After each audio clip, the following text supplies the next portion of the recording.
Hello साथियों, कैसे हैं आप सभी। मैं नीरज शुक्ला आपके अपने परिवार मां शारदा एकेडमी में एक बार फिर से तहे दिल से हार्दिक स्वागत करता हूं। प्यारे साथियों, जैसा कि हम आप सभी से बात कर रहे थे समाज पे, तो समाज पे जो बेसिक चीजें थी वो हमने आपको बता दी थी। लगभग 30 से 35 मिनट की क्लास में हमने थोड़ी चीजें बता दी थी कि समास का एक विस्तृत रूप क्या था, क्या क्या चीजें पूछी जाती हैं। थोड़ी सी मैं चर्चा करूंगा, समास का रिवीजन करूंगा। अगर मैं बात कर लेता समास, तो प्रश्न हमसे क्या पूछा जाता है, समास का शाब्दिक अर्थ पूछा जाता है। क्या पूछा जाता है? शाब्दिक अर्थ पूछा जाता है। तो समास का शाब्दिक अर्थ होता है संक्षेप करना, यानी कि क्या करना, संक्षेप करना, या किसी बात को संक्षिप्त रूप में कहना। क्या? किसी बात को संक्षिप्त रूप में कहना। रूप में कहना क्या कहलाता है? समास कहलाता है। समास क्या पता होता है? समास क्या होता है मेरे भाई? तो समास दो पदों या शब्दों का योग होता है। दो पदों या शब्दों का योग क्या कहलाता है? शब्दों का योग होता है क्या? समास। समास क्या होता है? दो पदों या शब्दों का योग क्या कहलाता है? समास कहलाता है। समास का अर्थ क्या होता है? संक्षेप या संक्षिप्त रूप में कहना। किसी बात को संक्षेप में कहना या संक्षिप्त रूप में कहना क्या कहलाता है? समास कहलाता है। समास और क्या होता है? और मैं बात करूं, दो पदों या शब्दों के योग को ही क्या कहते हैं? समास कहते हैं। थोड़ा सा मैं रिवीजन करूंगा, 5 मिनट के समय में सब कुछ बता दूंगा समास की विस्तृत चीजें। और मैं बात कर लेता समास कितने प्रकार के होते, तो मेरे भाई समास 4 प्रकार के होते हैं। और कितने, कभी कभी क्या पूछा जाता है, 4 प्रकार के। तो कौन कौन से समास होते हैं? अव्ययी भाव समास होता है, और उसके बाद कौन सा होता है? तत्पुरुष समास होता है। कौन सा होता है? तत्पुरुष समास। तत्पुरुष समास होता है। इसके दो भेद होते हैं। एक कौन सा होता है? कर्मधारय समास होता है। और कौन सा होता है मेरे भाई? एक द्विगु समास हो जाता है। कौन सा होता है? द्विगु समास हो जाता है। एक कर्मधारय समास हो जाता है। ये किसके उदाहरण है मेरे भाई? ये किसके भाग है मेरे भाई? तो ये जो है तत्पुरुष समास के भेद हैं। पहला समास कौन सा? अव्ययी भाव। दूसरा तत्पुरुष समास। उसके बाद तीसरा आ जाता है द्वंद्व समास आ जाता है। द्वंद्व समास आ जाता है। द्वंद्व समास के बाद में कौन सा आ जाता है? द्वंद्व समास। और उसके बाद कौन सा आ जाता है? अव्ययी भाव समास। कौन सा आ जाता है? अव्ययी भाव समास। ये जो समास है मेरे भाई, ये अव्ययी भाव समास, ये जो है प्राचीन मान्यता के आधार पर समास को कितने भागों में बांटा गया है? 4 भागों में बांटा गया है। इसके बाद में बात कर लेता आधुनिक मान्यता के आधार पर समास के कितने भेद हैं? तो 6 भेद हैं। कौन कौन से? लेकिन हिंदी में यदि आपसे पूछा जाता है समास कितने हैं, तो समास कितने हैं मेरे भाई? तो ऑप्शन 1 4 होगा, 6 होगा, और 5 हो सकता है, 7 भी हो सकता है। तो आपको 4 पे ही टिक करना है, क्योंकि हिंदी में समास की संख्या, हिंदी में समास जो है 4 ही माने गए हैं। संस्कृत में समास की संख्या कितनी मानी गई है? संस्कृत में समास की संख्या कितनी मानी गई है? 6 मानी गई है। आशा करता हूँ ये सारी चीजें समझ में आ रही होंगी, कोई दिक्कत नहीं हो रही होगी। अच्छा, समास में कितने पद होते हैं मेरे भाई, इसके बारे में थोड़ी सी चर्चा कर लेता हूँ।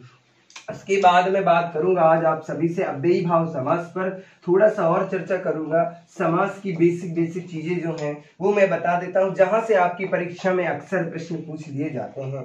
अगर मैं बात कर लेता समास में पद कितने होते हैं, तो 2 होते हैं। एक होता है पूर्व पद, और दूसरा कौन सा होता है? उत्तर पद। कौन सा होता है? उत्तर पद। पूर्व पद का मतलब पहला पद होता है।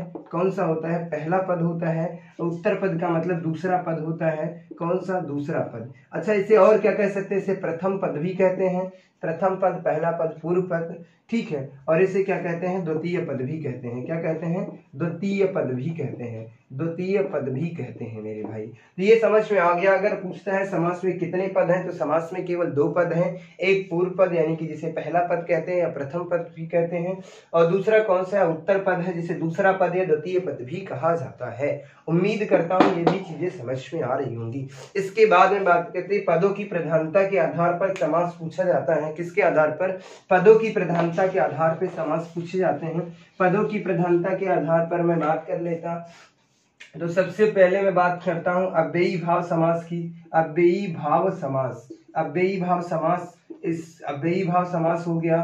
उसके बाद हो जाता है तत्पुरुष समास। कौन सा हो जाता है? तत्पुरुष समास हो जाता है। तत्पुरुष समास के बाद क्या हो जाता है? कर्मधारय समास हो जाता है। कौन सा? कर्मधारय समास हो जाता है। कर्मधारय के बाद और क्या आ जाता है? द्विगु समास आ जाता है। द्विगु समास के बाद कौन सा आ जाता है? द्विगु समास के बाद आ जाता है द्वंद्व समास आ जाता है। द्वंद्व समास आता है। द्वंद्व समास के बाद नंबर 6 पे आ जाता है तत्पुरुष समास, तत्पुरुष समास बता रहे हैं बहुव्रीहि समास। कौन सा? बहुव्रीहि समास। बहुव्रीहि समास हो जाता है मेरे भाई। ये टोटल कितने समास हैं? तो 6 समास हैं। अव्ययी भाव में पहला पद प्रधान होता है। इसमें क्या? पहला पद प्रधान होता है मेरे भाई, और प्रधान होता है। कौन सा पद प्रधान होता है? पहला पद प्रधान होता है। ठीक है। उसके बाद तत्पुरुष समास में दूसरा पद प्रधान होता है। कौन सा? दूसरा पद प्रधान होता है। ठीक है। इसमें भी कौन सा पद प्रधान होता है? तो दूसरा पद प्रधान होता है। ऐसे मैं लिख ही देता हूँ कौन सा पद, तो दूसरा पद प्रधान होता है। दूसरा पद प्रधान होता है। उसके बाद द्विगु समास में कौन सा होता है? तो दूसरा पद प्रधान होता है। कौन सा प्रधान होता है मेरे भाई? दूसरा पद। तो कहने का मतलब ये जो 3 समास हैं, इन तीनों में दूसरा पद प्रधान होता है। द्वंद्व में क्या हो जाता है? द्वंद्व में क्या होता है? दोनों पद प्रधान होते हैं। कौन से? दोनों पद प्रधान होते हैं मेरे भाई। दोनों पद प्रधान होते हैं। बहुव्रीहि समास में दोनों पद अप्रधान होते हैं। कैसे होते हैं? दोनों पद अप्रधान होते हैं। क्या होते हैं मेरे भाई? अप्रधान होते हैं। यानी कि बहुव्रीहि समास में दोनों पद अप्रधान होते हैं। द्वंद्व समास में क्या होता है मेरे भाई? दोनों पद प्रधान होते हैं। द्विगु समास, कर्मधारय समास, तत्पुरुष समास, इन तीनों में दूसरा पद प्रधान होता है। केवल पहला पद किसमें प्रधान होता है? तो पहला पद केवल अव्ययी भाव समास में प्रधान होता है। आशा करता हूं ये सारी चीजें समझ में आ रही होंगी, किसी भी मित्र को कोई समस्या नहीं हो रही होगी। आगे मैं बात करता हूं। अब मैं आप सभी से बात करूंगा अव्ययी भाव समास की, क्योंकि बेसिक चीजें जो थी वो हमने आपको बता दी। अच्छा, एक प्रश्न और पूछा जाता है, समास का विपरीत क्या कहलाता है? अगर मैं बात कर लेता समास का विलोम किसे कहते हैं? समास का विलोम किसे कहते हैं मेरे भाई? समास का विलोम किसे कहते हैं? समास का विलोम किसे कहते हैं? विग्रह को कहते हैं। किसको? समास विग्रह को कहते हैं। किसे कहते हैं मेरे भाई? तो समास विग्रह को ही, समास विग्रह को ही हम विलोम कहते हैं। समास विग्रह या व्यास को ही हम क्या कहते हैं? विलोम कहते हैं। उम्मीद करता हूं ये सारी चीजें समझ में आ गई होंगी।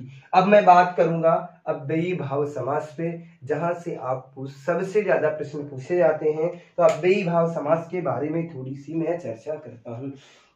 आशा करता हूं जो समाज की बेसिक चीजें थी समाज की, वो हमने बताने का प्रयास किया। और ये सारी चीजें, हालांकि ये सब चीजें मैं बता चुका हूँ, विस्तृत इसकी व्याख्या भी कर चुका हूँ। अब मैं आप सभी से बात करूंगा अव्ययी भाव समास। तो अव्ययी भाव समास में क्या होता है? तो जिस समास का पहला पद प्रधान होता है उसे क्या कहते हैं? अव्ययी भाव समास कहते हैं।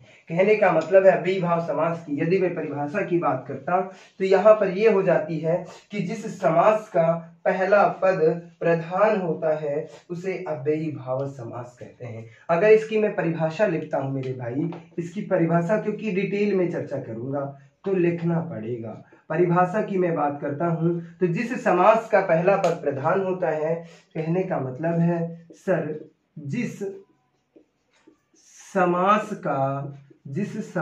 का पहला पद प्रधान होता है। कौन सा पद? सर पहला पद या पूर्व पद, या क्या हो सकता है? पूर्व पद प्रधान होता है सर, प्रधान होता है, उसे अव्ययी भाव समास कहते हैं। क्या? उसे अव्ययी भाव समास कहते हैं। बस सर ये देखना होता है कि जिस समास में सर पहला पद प्रधान होता है उसे क्या कहते हैं? सर अव्ययी भाव समास कहते हैं। अव्ययी भाव समास में ये आपको पता चला कि पहला पद प्रधान होता है। ठीक है। अब मैं बात कर लेता हूं इसकी कुछ विशेषता बता करनी, इसकी पहचान क्या होगी, कैसे हम पहचानेंगे, इसकी पहचान क्या होगी, हम इसको कैसे पहचानेंगे मेरे भाई। तो सबसे पहले मैं बात कर लेता इसकी विशेषता के बारे में या पहचान के बारे में। इसमें क्या होता है? पहला पद प्रधान। क्या सर? पहला पद या पूर्व पद या प्रथम पद क्या होता है सर? प्रधान होता है। ठीक है। उसके बाद में बात कर लेता पहला पद उपसर्ग युक्त। पहला पद उपसर्ग उपसर्ग से मिलकर बना, उपसर्ग से उपसर्ग युक्त लिख देता हूँ सीधा सा। क्या होता है, पहला पद उपसर्ग युक्त होता है। कैसा होता है, पहला पद उपसर्ग युक्त होता है, पहला पद प्रधान होता है। और मैं बात कर लेता मेरे भाई, तो और मैं बात कर लेता, पहला पद क्या होता है सर, पहला पद छोटा, पहला पद छोटा या बराबर होगा। क्या होगा, बराबर होगा सर। पहला पद छोटा होगा या बराबर होगा। पहला पद उपसर्ग युक्त होता। उपसर्ग कौन होते हैं, वो 22 उपसर्ग होते हैं जो संस्कृत में प्रयुक्त होते हैं। उनमें से सब उपसर्ग हो सकते हैं, जैसे अनु, अप, नीर, निस, निर आदि, वे सारे उपसर्ग होंगे, उपसर्ग से मिलकर बना होगा। ठीक है, उसके बाद और इसकी क्या विशेषता होती है, तथा संज्ञा तथा सर्वनाम, सर्वनाम से का प्रयोग होता है। इसमें क्या, इसमें और बात कर लेता हूं, इसमें क्या होता है, संज्ञा तथा, इसमें क्या होता है, संज्ञा तथा, संज्ञा तथा संज्ञा तथा विशेषण की प्रधानता होती। किसकी, विशेषण की प्रधानता होती। किसकी होती सर, संज्ञा तथा विशेषण की प्रधानता होती है सर। संज्ञा तथा विशेषण की प्रधानता होती है। क्या होती है सर, प्रधानता होती है। इसके बाद में बात कर लेता सर, पहला पद नाम युक्त। क्या होता है सर, पहला पद नाम पद होता है। क्या होता है सर, पहला पद नाम पद होगा। कैसा होगा, नाम पद होगा सर। पहला पद क्या होगा सर, पहला पद अव्यय होगा सर। क्या होगा, पहला पद अव्यय होगा। ठीक है सर। इसके बाद क्या होता है सर, पहला पद अव्यय होगा। और इसकी विशेषता के बारे में बात करता हूं सर, तो ये शब्द जो होते हैं ये क्या हो जाते हैं, आवृत्ति सूचक हो जाते हैं। आवृत्ति सूचक शब्द क्या हो जाते हैं, आवृत्ति सूचक शब्द देखने को मिलते हैं। आवृत्ति सूचक शब्द का मतलब होता है कि एक ही शब्द को का प्रयोग 2 बार होता है। जैसे कि हम धीरे धीरे, धीरे धीरे, ऐसे शब्द आपको देखने को मिलेंगे। जैसे कि धीरे धीरे, चलते चलते, धीरे धीरे, चलते चलते, और क्या हो जाएगा सर, साथ साथ, साथ साथ। ये कैसे शब्द हैं, इनमें कौन सा समास है मेरे भाई, अगर पूछा जाता है मेरे भाई तो इसमें अव्ययी भाव समास है। कौन सा समास है, अव्ययी भाव। तो ये चीजें थी, पहचान के बारे में हमने आपको बताया सर। इसमें क्या होता है सर, पहला पद जो होता है प्रधान होता है। ठीक है सर, पहला पद उपसर्ग युक्त होता है। हिंदी में उपसर्ग की बात करते हैं तो 10 होते हैं, और संस्कृत में उपसर्ग कितने होते हैं, 22 होते हैं। इसमें 22 उपसर्गों का ही प्रयोग होता है। इनकी प्रत्येक कोई ना कोई उपसर्ग से मिलकर पहला पद बना होगा। सर पहला पद क्या होगा, छोटा होगा या क्या होगा, बराबर होगा सर। उसके बाद हमने क्या बताया, संज्ञा तथा विशेषण की प्रधानता देखने को मिलती है। कर सर इसमें क्या होता है, संज्ञा तथा विशेषण की प्रधानता देखने को मिलती है। सर पहला पद क्या होगा, नाम पद। नाम पद का मतलब सीधा है संज्ञा। एक ही चीज है, 2 बार लिखी है, लेकिन कोई बात नहीं, ये विशेषता है कि सर पहला पद नाम पद होगा। पहला पद सर क्या होता है, इसका अव्यय होता है। सर क्या होता है, पहला पद इसका अव्यय होता है। दूसरा पद अव्यय नहीं होता, लेकिन जब ये समास बनाता है, यानी कि जोड़ देता है दोनों को, तो पूरा का पूरा पद क्या हो जाता है, अव्यय हो जाता है। और उसके बाद क्या हो जाता है, आवृत्ति सूचक शब्दों में कौन सा समास होता है। ये प्रश्न आपकी परीक्षा में पूछा गया है कि आवृत्ति सूचक शब्दों में कौन सा समास होता है मेरे भाई, तो अव्ययी भाव समास होता है। कौन सा मेरे भाई समास होता है, अव्ययी भाव समास होता है। आशा करता हूं ये सारी चीजें समझ में आ गई होंगी, किसी भी मित्र को कोई दिक्कत नहीं हो रही होगी। तो आगे मैं बात करता हूं समास पे कैसे कैसे प्रश्न आपकी परीक्षा में पूछे जाते हैं, उन पर मैं थोड़ी सी चर्चा करूंगा।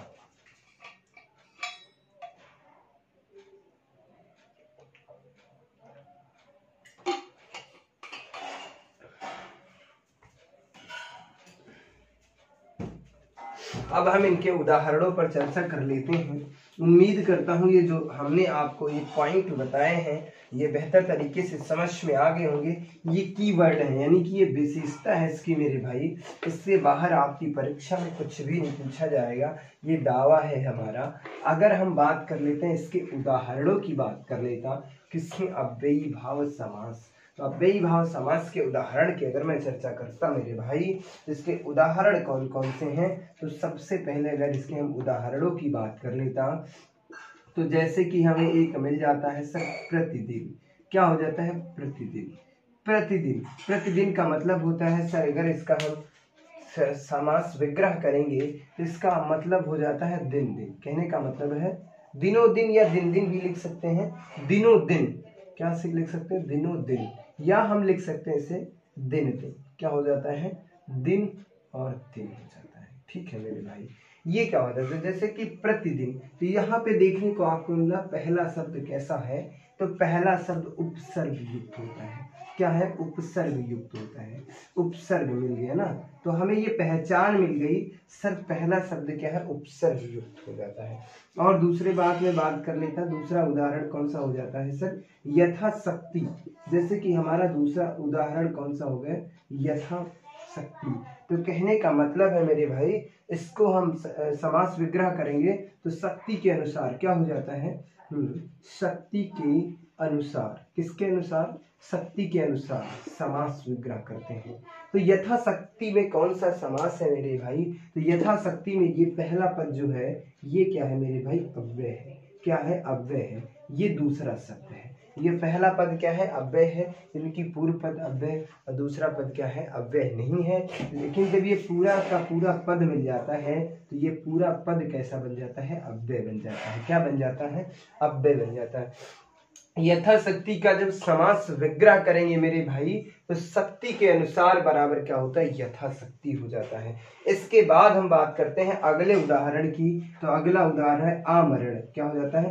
आमरण। क्या हो जाता है मेरे भाई? आमरण। आमरण का हम जो संधि समास विग्रह करते हैं आमरण का, तो इसका जो समास विग्रह करेंगे मेरे भाई, तो ये क्या हो जाता है? आमरण, यानी कि मरण तक। क्या हो जाता है? मरण तक। तो इसमें आपको एक चीज देखने को मिली हुई, एक मरण ये शब्द है, आ क्या है? ये उपसर्ग है मेरे भाई। ये क्या है? उपसर्ग है। तो जैसे कि हमने 3 उदाहरण बताए, जैसे कि आमरण, आमरण में कौन सा समास है? यथाशक्ति में कौन सा समास है?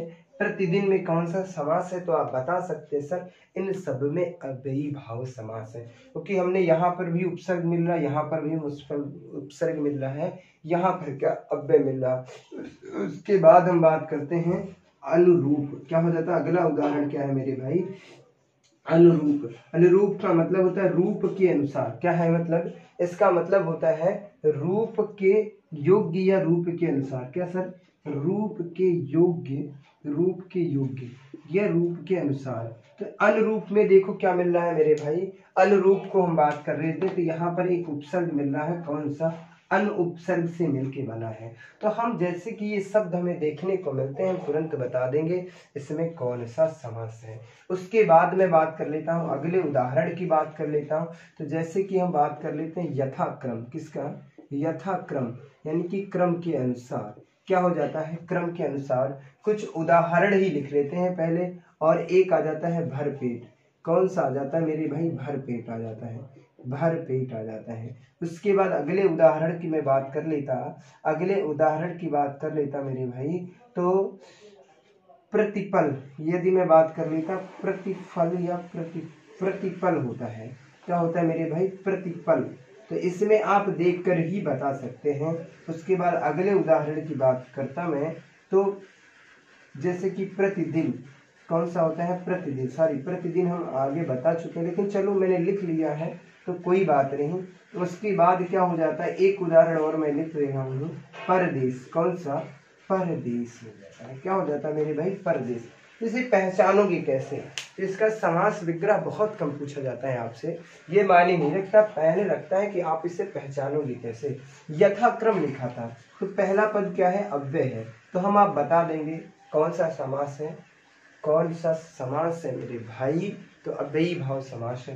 भर पेट, यानी कि पेट भर। ये भर और पेट, ये देखो ये छोटा पद है, किससे? इससे, यानी कि प्रथम पद छोटा हमने बताया, तो इससे 2 शब्द हैं, इसमें भी 2 शब्द हैं, लेकिन इसमें मात्रा लगी है। प्रतिपल, प्रति क्या है? एक उपसर्ग है, पल एक शब्द है, तो यहाँ पे उपसर्ग युक्त शब्द हो गया।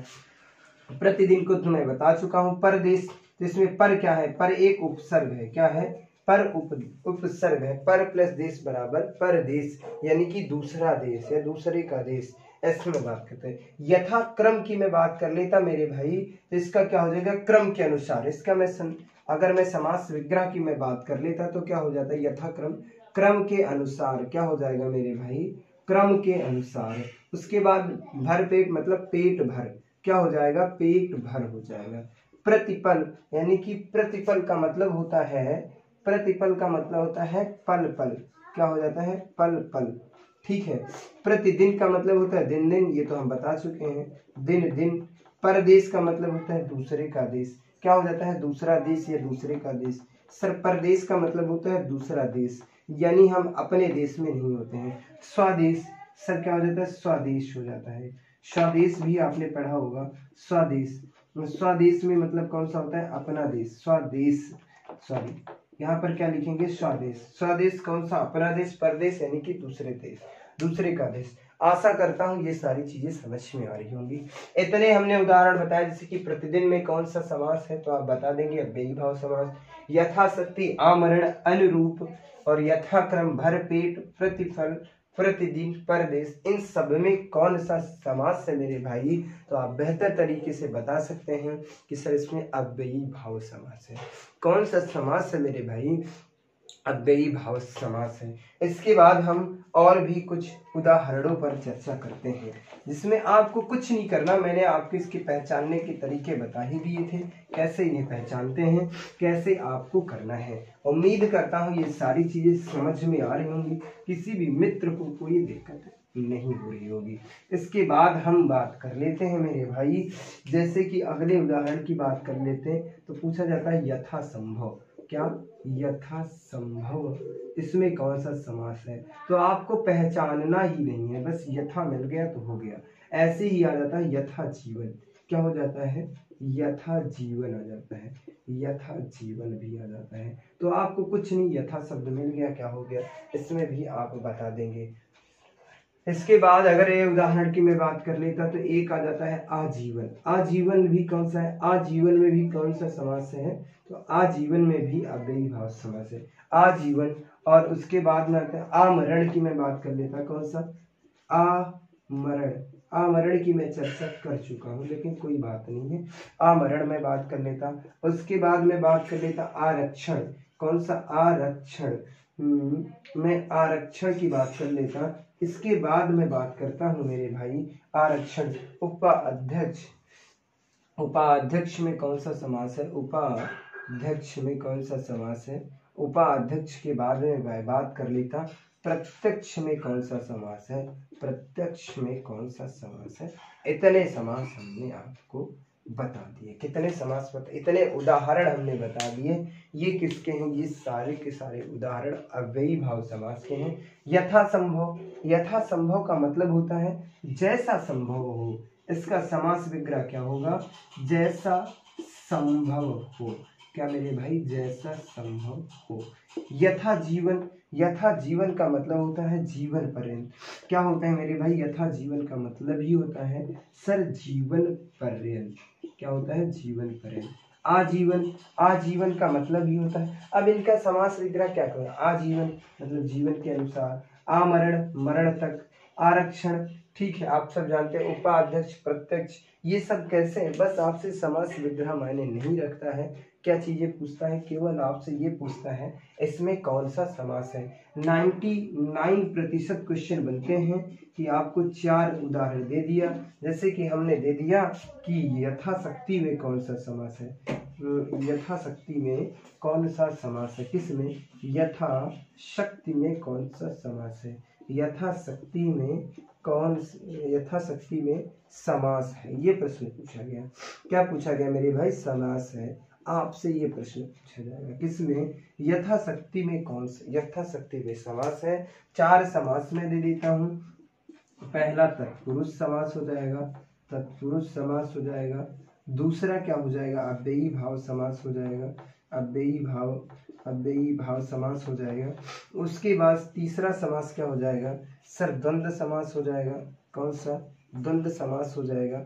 उसके बाद अगले में बात कर लेता, चौथा हमने दे दिया, चौथा शब्द हमने दे दिया बहुव्रीहि समास। कौन सा? बहुव्रीहि समास हो गया।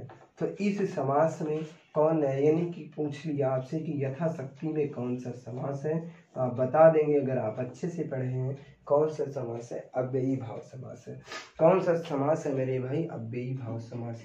ऐसे ही पूछ लेगा, ऐसे ही अगर मैं पूछूं, अगर ऐसे ही पूछूं, यहाँ पर एक और शब्द दे देता हूँ, जैसे कि मैं पूछूं धीरे धीरे, धीरे धीरे में कौन सा समास है मेरे भाई, तो इसमें भी आप बता देंगे सर अव्ययी भाव समास। अच्छा, मैंने ये उदाहरण नहीं लिखे हैं तो लिख लीजिएगा। जैसे कि आवृत्ति सूचक शब्द का मतलब होता है, जैसे कि धीरे धीरे, धीरे धीरे में कौन सा समास है?